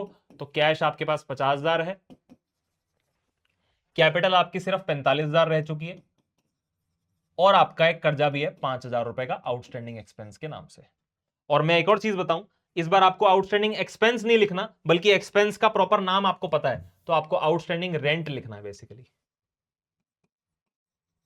ठीक है ना सर, आउटस्टैंडिंग रेंट लिखना है आपको। चलते हैं सर पीछे। सर नेक्स्ट ट्रांजेक्शन में लिखा है परचेज गुड्स फ्रॉम शंकर 20,000 के गुड्स खरीदे हमने शंकर से। तो भैया 20,000 रुपए के अगर आप गुड्स खरीद रहे हो शंकर से, तो यहां लिखा तो नहीं है नकद खरीदे या उधार, पर पार्टी का नाम तो है ना, तो समझ जाओ आपने उधार खरीदे और शंकर आपका क्रेडिटर बन जाएगा रिश्ते में। 20,000 रुपए का माल आ रहा है आपके पास थर्ड ट्रांजेक्शन में, तो भैया माल आ रहा है आपके पास, तो एक एसेट क्रिएट होगी जिसका नाम स्टॉक है, साथ ही साथ एक लाइबिलिटी भी क्रिएट होगी जिसका नाम क्रेडिटर है। तो यहां लाइबिलिटीज में एक कॉलम फिर से क्रिएट हो जाएगा क्रेडिटर के नाम से। ये क्रेडिटर पहले नहीं था, पहले जीरो था, यहां पर भी जीरो था, न्यू इक्वेशन के वक्त भी जीरो था, लेकिन अभी 20,000 प्लस हो जाएगा क्रेडिटर में, और ये 20,000 आपके स्टॉक में भी प्लस हो जाएगा। स्टॉक पहले नहीं था, तो पहले में आप जीरो लिख दो, यहां पर भी जीरो लिख दो, इधर भी जीरो लिख दो। कैश में कोई फर्क नहीं पड़ा, तो कैश में जीरो एडिशन करो आप। कैपिटल और लाइबिलिटी में आउटस्टैंडिंग रेंट पे भी कोई फर्क नहीं पड़ेगा। अब क्या करेंगे सर, न्यू इक्वेशन लिखेंगे। कैश आज भी 50,000 है हमारे पास, पर हमारे पास 20,000 रुपए का माल भी है, 70,000 रुपए की एसेट्स है। उधर कैपिटल हमारी 45,000 है, एक कर्जा है हमारा आउटस्टैंडिंग रेंट, और दूसरा कर्जा है हमारा शंकर को देने वाले 20,000 रुपए। टोटल कितना आ रहा है 60,000, इधर भी कितना आ रहा है, सॉरी 70,000, और उधर भी 70,000। आगे बढ़ जाते हैं सर फटाफट से। Salaries paid in advance 3,000, salary पे कर दी हमने एडवांस में, एक खर्चा एडवांस में पे कर दिया, आउटस्टैंडिंग एक्सपेंस का उल्टा प्रीपेड एक्सपेंस। तो सर ऐसा है, आपने ये सैलरीज कितनी पे करी है 3,000 एडवांस में, और एडवांस में पे किया गया खर्चा हमारी एसेट होता है। एसेट साइड में कॉलम खोलना है बाकायदा आपको, किस नाम से भाई, प्रीपेड सैलरीज के नाम से, प्रीपेड सैलरीज। ठीक है भाई, 3,000 रुपए, तो यहां तो नहीं था ये, इधर तो 000 था, खैर ठीक है ना, लेकिन यहां आपको ऐड कर देना है 3,000 रुपए। बट देखिए पेमेंट तो आपने करी है, तो कैश में से भी माइनस करना है आपको 3,000 रुपए। आप मेरी बात आराम से समझो, अगर लिखा होता salaries paid, normal salaries paid, that's it, तो आप कैश में माइनस करते और कैपिटल में माइनस करते, अगर आपने सैलरीज का बेनिफिट ले लिया होता तो। पर आपने सैलरीज का बेनिफिट लिया ही नहीं है, तो क्यों कैपिटल में से माइनस करोगे, ये सैलरीज तो आप एडवांस में पे कर रहे हो, प्रीपेड सैलरीज है ये तो आपको क्या करना है सर, एक कॉलम क्रिएट करना है एसेट्स में ही प्रीपेड सैलरी के नाम पर, कैश में माइनस और उस कॉलम में प्लस, बैलेंस हो गई इक्वेशन। बाकी जिस पे कोई फर्क नहीं पड़ रहा उस पे आप जीरो ऐड करो। ठीक है सर, फटाफट से न्यू इक्वेशन लिख देते हैं, वक्त आ चुका है। कैश 47,000 बचा है, कैश बचा है जी 47,000, स्टॉक हमारा 20,000, प्रीपेड सैलरी के नाम पर एक एसेट है हमारी 3,000 रुपए की एसेट है भाई, जिसको मैंने सैलरी एडवांस में दे दी, मैं कहूंगा काम कर, और नहीं करता तो पैसे उल्टे देके जा, समझो बात को। कैपिटल हमारी जी 45,000 है, एक कर्जा 5,000 रुपए का और दूसरा कर्जा 20,000 रुपए का। ठीक है सर, सो थर्ड के बाद फोर्थ के बाद फिफ्थ ट्रांजेक्शन अब हम करने वाले हैं। फिफ्थ ट्रांजेक्शन में क्या लिखा भाई, पेड इनटू बैंक, 10,000 रुपए बैंक में पे करने का मतलब जमा करवाना होता है, ठीक है ना। तो कैश चला जाएगा और एक नई एसेट क्रिएट हो जाएगी बैंक बैलेंस के नाम पर, बैंक वाली एसेट क्रिएट हो जाएगी, तो यहां पर हम लिख देते हैं जी बैंक। ठीक है सर, बैंक 10,000 रुपए, तो बैंक बैलेंस में प्लस कर दिया मैंने 10,000, और कैश में से माइनस कर दिया 10,000।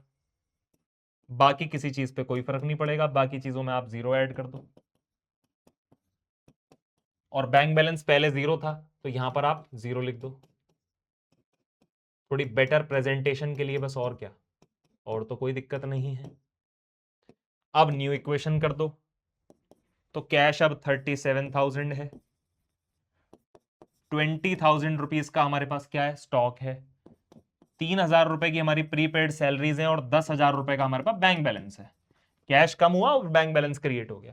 कैपिटल हमारी जी 45,000 रुपीज है। 5,000 रुपए हमारी एक लाइबिलिटी आउटस्टैंडिंग रेंट और 20,000 रुपए हमारी एक लाइबिलिटी शंकर। क्लियर हो गई बात। Next, accrued interest. सर ऐसा है कि बैंक वाले हमें ब्याज देने वाले थे और ब्याज कई बार कैश में भी मिल जाता है, लेकिन कुछ गिवन ना हो तो बैंक की मान के चलना। 500 रुपए का ब्याज कमा लिया मैंने, अक्रूड मतलब इनकम, कमा ली मैंने इनकम, पर अभी मेरे बैंक में आई नहीं है। आने की डेट है पर अभी बैंक वालों ने भेजे नहीं है, कमा लिए हैं पर मैंने, क्योंकि मैंने एक पर्टिकुलर टाइम पीरियड तक बैंक वालों को अपना पैसा दे के रखा, तो आज मेरा ब्याज आ जाना चाहिए था 500 रुपए का। तो सर ऐसा है, इनकम आपने कमा ली ना, कैपिटल में ऐड करो। आपने इनकम कमा ली तो आप कैपिटल में ऐड करो, और ये कमाई हुई इनकम अगर बैंक में भी आ जाती तो बैंक में प्लस हो जाता इधर। अब चूंकि नहीं आई है, नहीं आई तो एक एसेट क्रिएट करेंगे हम अक्रूड इनकम के नाम से।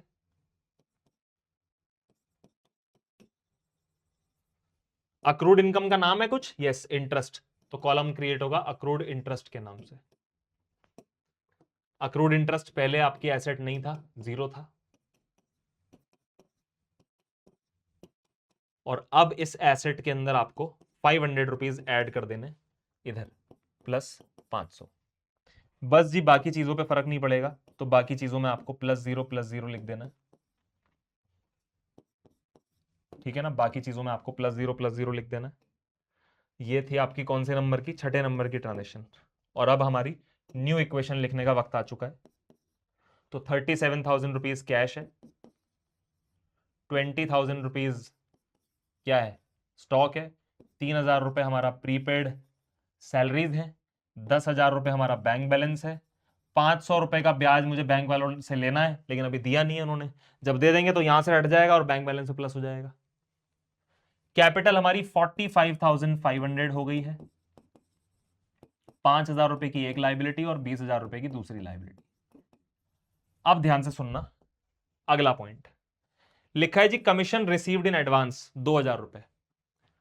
हमें नॉर्मली कमीशन रिसीव होती है during the course of business, तो 2,000 रुपए की कमीशन ये मुझे एडवांस में प्राप्त हो गई है, यानी ये कमीशन मेरी कमाई है पर मैंने कमाई नहीं है अभी। नॉर्मली कमीशन मेरी इनकम होती है, पर ये इनकम मैंने अभी कमाई नहीं है, अर्न नहीं करी, मुझे रिसीव पहले ही हो गई 2,000 रुपए की कमीशन। अब 2,000 रुपए की कमीशन अगर आपको रिसीव हुई है तो कैसे इसको रिकॉर्ड करोगे, ध्यान से सुनना। पहली बात तो आपका जो 7वां पॉइंट है वो आप नेक्स्ट पेज पे लिखो, ठीक है ना, यहां पर लिखो आप अपना 7वां पॉइंट, ठीक है। और 7वां पॉइंट इनफैक्ट नीचे लिखो, और अब तक जो भी बैलेंसेस थे वो आप पहले यहां पर लिख दो। क्या बैलेंसेस थे भाई अभी, 37, 20, 3, 10 और 500।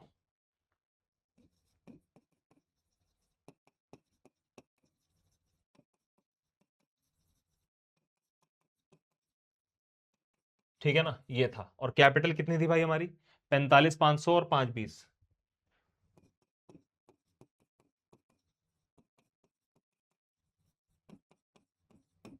ठीक है जी, ये भी हो गया सर, लो जी, है ना। अब जरा ध्यान से सुनना, अब यहां पर लिखा है कमीशन रिसीव्ड इन एडवांस 2,000। यार मैं कहता हूं बेशक एडवांस में आई हो, आई तो है ना, तो कैश में तो प्लस करना पड़ेगा फिर। 2,000 कमीशन आ गई आपके पास, पर क्या ये आपने कमाई है, कमाई होती तो कैपिटल में प्लस, चूंकि कमाई नहीं है, एडवांस में प्राप्त की गई इनकम है ये आपका कर्जा होता है एडवांस इनकम। तो आपको एक कॉलम क्रिएट करना होगा लाइबिलिटीज साइड में एक और, यहां तो कॉलम्स क्रिएटेड है ऑलरेडी, एडवांस कमीशन के नाम पर। और कभी भी आप एक फॉर्मेट के बाद दूसरा फॉर्मेट या दूसरा पेज यूज करो तो सारे नाम लिख दिया करो आप, ठीक है। मैंने तो अभी नहीं लिखे बट आप लिख दिया करो। कितने जी, 2,000 रुपए, जो कि यहां पर जीरो थे। बाकी किसी चीज पे कोई फर्क नहीं पड़ेगा, तो बाकी सारी चीजों में आपको जीरो ऐड करना है। जीरो ऐड इसलिए सो दैट जब अब आप न्यू इक्वेशन लिखोगे तो सारी चीजों के बैलेंसेस सही से आ जाएं। 37 + 2 39,000 कैश हो गया, 20,000 रुपीज का स्टॉक, 3,000 रुपए की प्रीपेड सैलरीज, 10,000 रुपए का बैंक बैलेंस, 500 रुपए का अक्रूड इंटरेस्ट, कैपिटल आपकी 45,500, 5,000 रुपीज की आपकी एक लाइबिलिटी, 20,000 रुपए की आपकी दूसरी लाइबिलिटी और 2,000 रुपए की आपकी तीसरी लाइबिलिटी। तो आप समझ रहे हो लाइबिलिटीज के भी कितने टाइप्स होते जा रहे हैं। अब देखो लाइबिलिटीज में क्या क्या है आपका, एक तो आपका ये हो गया आउटस्टैंडिंग एक्सपेंस, आउटस्टैंडिंग रेंट, यही था ना, हाँ जी आउटस्टैंडिंग रेंट। अगली लाइबिलिटी होगी आपकी क्रेडिटर, ये वाली, समझ रहे हो, क्रेडिटर। फिर हमारी एडवांस कमीशन। तो तीन तरह की लाइबिलिटीज होंगी, एसेट्स में कैश, स्टॉक, आपका प्रीपेड सैलरीज है ना, फिर बैंक बैलेंस और अक्रूड इंटरेस्ट। और अब लास्ट बहुत इंपॉर्टेंट पॉइंट है, ध्यान से सुनना बेटा, लास्ट वाला आप पढ़ लो चलो, फिर आप सोचो मन में कि क्या ट्रीटमेंट होना चाहिए इसका, ठीक है ना, पढ़ लो पहले। हम्म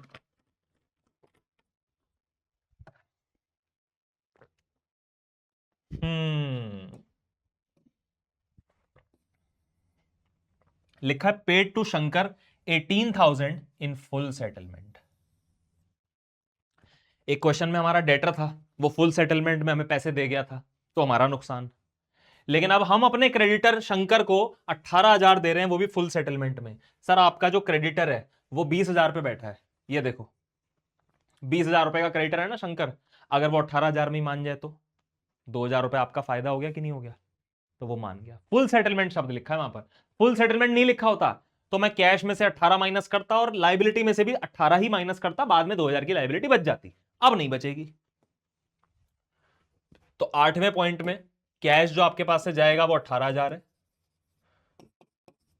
बाकी चीजों में जीरो ऐड करते चलो। कैश आपके पास से 18,000 जाएगा लेकिन कर्जा पूरा खत्म होगा, तो शंकर में से पूरे 20 माइनस करने हैं आपको, और जो 2,000 आपका फायदा हो गया वो कैपिटल में प्लस कर दो। समझ गए? अब फाइनल इक्वेशन लिखनी है आपको, ठीक है ना, फाइनल इक्वेशन लिखनी है। ये 18,000 माइनस हुआ है तो ब्रैकेट लिखना सही रहेगा। फाइनल इक्वेशन, 21,000 आपका कैश बचा है, 20,000 रुपए आपकी अगली एसेट है, 3,000 रुपए आपकी अगली एसेट है, 10,000 रुपए आपकी अगली एसेट है, 500 रुपए आपकी अगली एसेट है, और कैपिटल आपकी कितनी हो चुकी है 47,500, 5,000 रुपीज का आउटस्टैंडिंग रेंट, क्रेडिटर जीरो हो गया है, 2,000 रुपए की आपकी एडवांस कमीशन है। अब क्या करना है सर?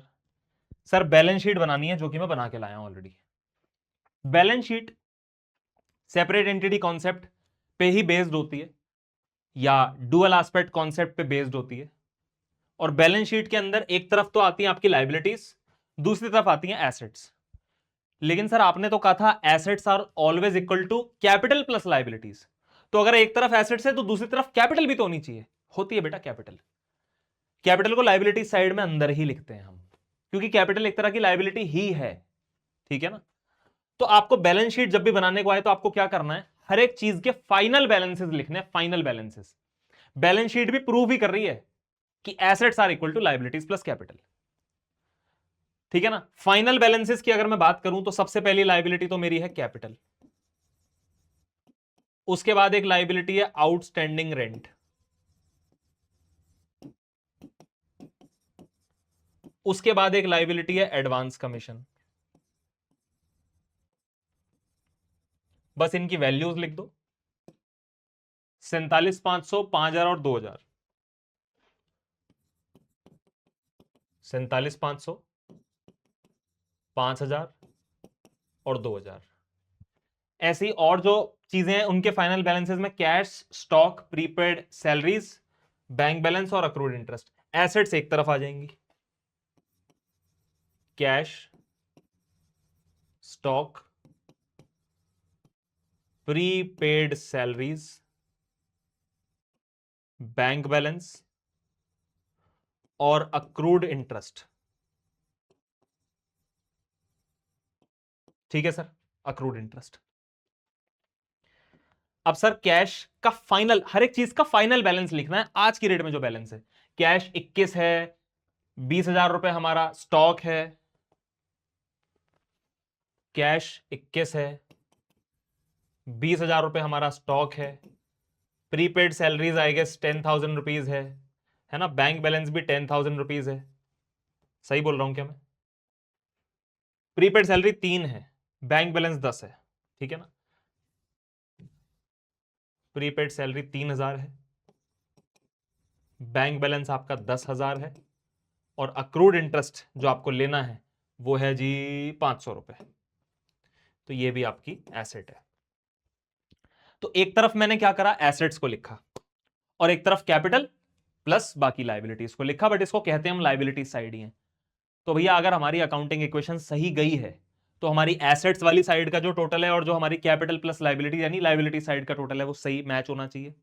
तो दोनों साइड्स का टोटल एक बार देख लेते हैं, मैच हो रहा है कि नहीं हो रहा है।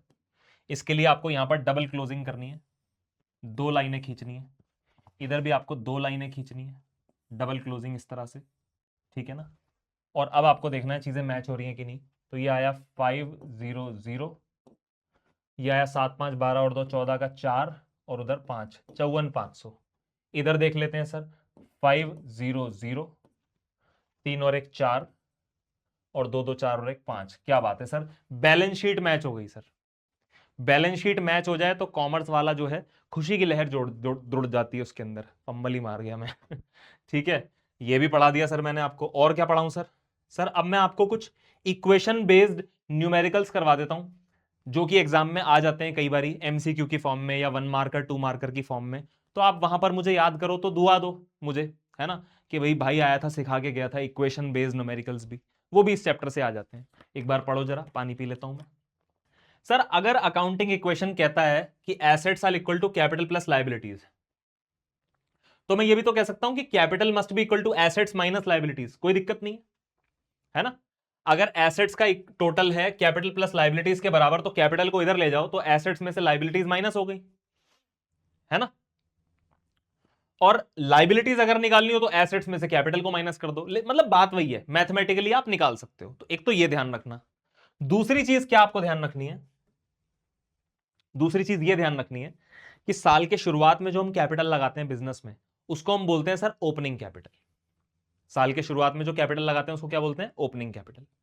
फिर बहुत सारी चीजें चलती रहती हैं साल के दौरान, एडिशनल कैपिटल ले आते हैं हम कई बार घर से, कई बार प्रॉफिट कमा लेते हैं, कई बार ड्राइंग कर लेते हैं, लॉस हो जाता है, खर्चे हो जाते हैं। ये सब करने के बाद साल के एंड में जो कैपिटल बचती है उसको हम बोलते हैं क्लोजिंग कैपिटल। यानी ओपनिंग कैपिटल से क्लोजिंग कैपिटल तक हम कैसे पहुंचते हैं? ओपनिंग कैपिटल होती है, फिर एडिशनल कैपिटल जो है वो आपकी ओपनिंग कैपिटल को बढ़ा देगी, ऑफ कोर्स प्रॉफिट भी आपकी कैपिटल को बढ़ा देगा, लेकिन ड्राइंग घटा देगी आपकी कैपिटल को, लॉस घटा देगा आपकी कैपिटल को, और इस सब के बाद क्या आ जाएगा? Closing capital. तो यही क्लोजिंग कैपिटल का फॉर्मूला हो गया पूरा। क्लोजिंग कैपिटल निकालनी हो तो ओपनिंग कैपिटल लिखो, एडिशनल कैपिटल को प्लस करो, प्रॉफिट को प्लस करो, ड्राइंग को माइनस करो, लॉस को माइनस कर दो, आ गई क्लोजिंग कैपिटल। और यहां से आप किसी भी चीज का फॉर्मूला बना सकते हो। अगर आपको क्लोजिंग कैपिटल निकालनी है फॉर्मूला, अगर आपको प्रॉफिट निकालना है, प्रॉफिट, तो प्रॉफिट को मैंने इधर रखा, बाकी सारी चीजों को उधर भेज दिया। तो प्रॉफिट निकालने के लिए क्या करो? क्लोजिंग कैपिटल में ड्राइंग को प्लस कर दो, एडिशनल कैपिटल और ओपनिंग कैपिटल को माइनस कर दो। सब इसी से निकला है, कोई जादू नहीं है, कोई फॉर्मूला नहीं है, बस ये नॉर्मल सी अप्रोच है। और प्रॉफिट का फॉर्मूला अगर आपने अप्लाई करा और आंसर आ गया माइनस में तो समझ जाओ लॉस हो गया वो। तो लॉस का कोई अलग से फॉर्मूला याद करने की जरूरत नहीं है आपको। जैसे ये आपके सामने क्वेश्चन है, हालांकि मैं आपको होमवर्क में ही दूंगा, लेकिन एक छोटी सी चीज मैं आपको बता देता हूं कि कैसे चीजें निकलेंगी, ठीक है ना। अब यहां पर देखो बेटा, आप पहली बात तो यहां पर क्लोजिंग कैपिटल मिसिंग है, ठीक है ना। यहां पर 5 केसेस हैं आपको, opening capital, additional capital, drawing, profit या लॉस, प्रॉफिट होगा तो प्लस में होगा, लॉस होगा तो माइनस में होगा, क्लोजिंग कैपिटल और एसेट्स और लाइबिलिटीज ये सब गिवन है। सर क्लोजिंग कैपिटल निकालने का सिंपल तरीका है, एसेट्स में से लाइबिलिटीज को माइनस कर दो, आ गई कैपिटल। अरे भैया एसेट्स का मतलब होता है कैपिटल प्लस लाइबिलिटीज, तो कैपिटल निकालनी है, कैसे निकालूं? लाइबिलिटीज को उधर ले जाके माइनस कर दो, एसेट्स माइनस लाइबिलिटीज। लेकिन सर क्लोजिंग कैपिटल ही क्यों आ रही है? ओपनिंग कैपिटल भी तो हो सकती है वो। तो मेरे भाई बिजनेस अगर आज की डेट में एंड पे आ चुका है तो जो तुम्हें एसेट्स पता है वो एंड वाली होंगी ना, जो लाइबिलिटीज तुम्हें पता है वो एंड वाली होंगी ना, तो इसको माइनस करके कैपिटल भी कौन सी आएगी? एंड वाली आएगी ना मेरे भाई। तो आगे भैया closing capital, assets minus liabilities, ये हो गया जी 3,80,000 रुपए। अब आपके पास सारी चीजें हैं, सिर्फ आपको क्या निकालनी है? ओपनिंग कैपिटल, सिर्फ ओपनिंग कैपिटल निकालनी है। तो सर ऐसा है, पीछे जाओ जरा, ओपनिंग कैपिटल निकालनी है आपको, ठीक है। क्लोजिंग कैपिटल आपके पास है, कैसे निकालोगे? क्लोजिंग कैपिटल अगर आपके पास है और ओपनिंग कैपिटल आपको निकालनी है तो ये सारी चीजें उधर नहीं चली जाएंगी? क्लोजिंग कैपिटल में से माइनस हो जाएगा एडिशनल कैपिटल, प्रॉफिट भी माइनस हो जाएगा, ड्रॉइंग और लॉस प्लस हो जाएगा, तो क्या आ जाएगी? Opening capital. करो जरा, एक बार कैलकुलेटर से कर लेते हैं जरा इसको, ठीक है ना। ये देखो सर, ऐसा है, क्लोजिंग कैपिटल हमें पता है 380, और क्लोजिंग कैपिटल में ऑलरेडी जुड़ चुकी है एडिशनल कैपिटल, प्रॉफिट ऑलरेडी जुड़ चुका है, तो उसे माइनस कर दो। माइनस कर दो एडिशनल कैपिटल 125, माइनस कर दो प्रॉफिट 20,000 रुपए, ड्रॉइंग को प्लस कर दो। ड्रॉइंग कितनी है? 15,000 रुपए। सर 2.5 लाख रुपए आंसर आ गया, ये देख लो, ये रहा 2.5 लाख रुपए आंसर। तो लिख दिया मैंने ओपनिंग कैपिटल की जगह 2,50,000। समझ रहे हो? तो सेम पैटर्न पर आपको सेकेंड, थर्ड, फोर्थ और फिफ्थ ट्राई करना है और चेक करना है आपका आंसर मैच हुआ कि नहीं हुआ। नहीं हुआ होगा मुझे कमेंट सेक्शन में बताना, या कहीं ढूंढ डांड के मुझे इंस्टा पे मैसेज कर देना। आपके अपना यूट्यूब चैनल है, आपके घर का यूट्यूब चैनल है, और इसी के साथ आपका अकाउंटिंग इक्वेशन का ये बेहतरीन वन शॉट खत्म होता है। मैंने अपनी तरफ से कसर नहीं छोड़ी है कि मेरे छोटे भाई छोटी बहन के लिए कुछ बच जाए, लेकिन बेटा ट्रस्ट मी, सिर्फ यूट्यूब पर पढ़ने से अच्छे रिजल्ट्स नहीं आते, आपको कॉपियां घिसनी पड़ेंगी, घर में बैठ के बहुत सारे प्रैक्टिस क्वेश्चंस आपको सॉल्व करने पड़ेंगे। मैं पीडब्ल्यू में जब अपने बैचेस लेता हूं ना, तो अकाउंटिंग इक्वेशन के ऊपर 6-7 लेक्चर्स लेता हूं। कितनी प्रैक्टिस होती है सोचो आप जरा। तो आप अगर मुझसे पढ़ते हो तो आपको ये पता ही होगा, नहीं भी पढ़ते तो कोई दिक्कत नहीं है, घर में बैठ के फिर उतनी प्रैक्टिस लगाओ, उतनी प्रैक्टिस लगाओ, और बढ़िया से अपना पेपर करके आना। इस पूरी पीडीएफ को अगर आपको एक्सेस करना है, सारे के सारे नोट्स जो मैंने पढ़ाए हैं, क्वेश्चन जो मैंने पढ़ाए हैं, पूरी पीडीएफ अगर आपको एक्सेस करनी है, डिस्क्रिप्शन बॉक्स में लिंक मिल जाएगा, ऐप खुल जाएगी एब्सोल्युटली फ्री, और आपको पूरी की पूरी पीडीएफ मिल जाएगी। और बताओ क्या चाहिए? और बहुत सारे वन शॉट्स इस चैनल पर ऑलरेडी अपलोडेड हैं, जाके उन्हें देखो, खत्म करो। और नेक्स्ट वन शॉट आपको कुछ भी जो भी चाहिए, आप वीडियो के नीचे कमेंट्स करो, कोई दिक्कत नहीं है, भाई आया है सिखा के जाएगा। Thank you so much, god bless you, take care and Jai Hind.